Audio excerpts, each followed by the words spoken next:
जय भीम, नमो बुद्धाय साथियों। आज हम सावित्रीबाई फुले के बारे में कुछ चर्चा करने जा रहे हैं। अच्छा जीत, ये बताओ कि सावित्रीबाई फुले कौन थी और उनका शिक्षा में क्या योगदान था और उन्होंने लड़कियों के लिए क्या कुछ किया है, उनके बारे में बताइए। अच्छा, प्रश्न आपका बहुत बढ़िया है। सावित्रीबाई फुले देश की पहली महिला शिक्षिका थी जिन्होंने स्पेशल महिला शिक्षा पर काम किया। इनका जन्म 3 जनवरी 1831 में महाराष्ट्र के सतारा जिले के माली परिवार में हुआ। इनके पति का नाम ज्योतिराव फुले था।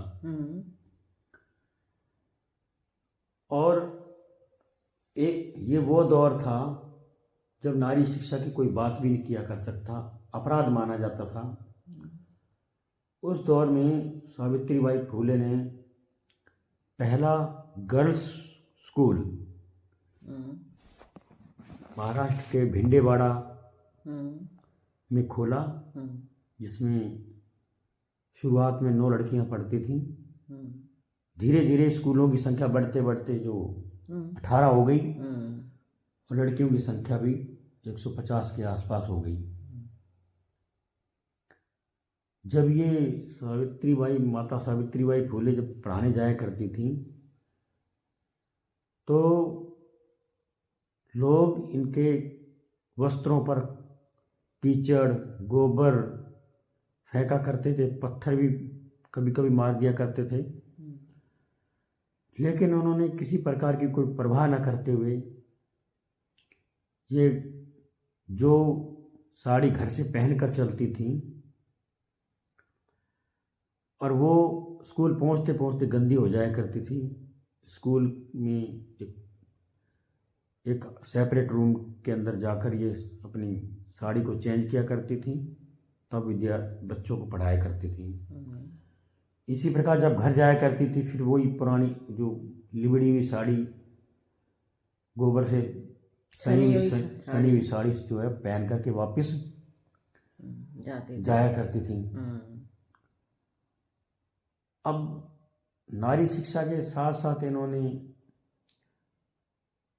बाल विवाह, विधवा प्रताड़ना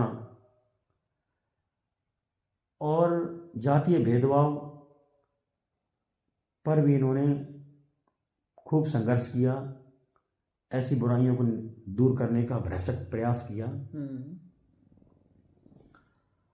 1823 में इन्होंने अपने जीवन साथी के साथ मिलकर सत्यशोधक समाज की स्थापना की। सत्यशोधक समाज की जो प्रेरणा है वो एक घटना से प्रकट हुआ है। ये विचार एक बार इनके जीवन साथी ज्योतिराव फुले जी अपने मित्र, वो ब्राह्मण समाज के थे, वो अपनी शादी में लेकर गए। वहाँ लेके गए तो किसी ने इनको पहचान लिया। एक वो पहचान लिया, उसने एक को बताया, दूसरे ने तीसरे को बताया, तीसरे ने चौथे को बताया। इस तरह ये बात हवा की तरह फैल गई कि ब्राह्मण के बच्चे की शादी में एक शुद्ध घुस आया है। ये बात उनको बुरी लगी। उन्होंने कहा कि या तो इसे बाहर निकालो या हम आपकी शादी नहीं करवा सकते। तो ब्राह्मण इस बात पर रुष्ट हो गए और अंत में नतीजा ये हुआ कि उन्होंने इनको उस शादी से निकलना पड़ा। तो वहीं से इन्हें ये प्रेरणा मिली कि मैं जीवन भर इन बुराइयों से निजात पाने के लिए हर संभव प्रयास करूंगा। तब इन्होंने एक सत्यशोधक समाज बनाया जिसमें बाल विवाह, बहु विवाह और जातीय भेदभाव से संबंधित पाखंडवाद को दूर करने के लिए अपना पूरा योगदान दिया। 1897 के आसपास प्लेग की बीमारी बहुत तेजी से फैली हुई थी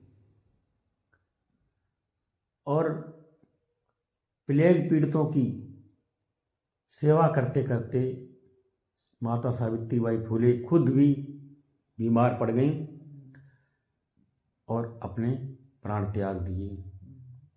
ऐसे महान शिक्षिका को मेरा सादर नमो बुद्धाय। जय भीम। जय भीम, नमो बुद्धाय। तो फिर ये हमारी चर्चा आपको कैसी लगी, जरूर बताएं।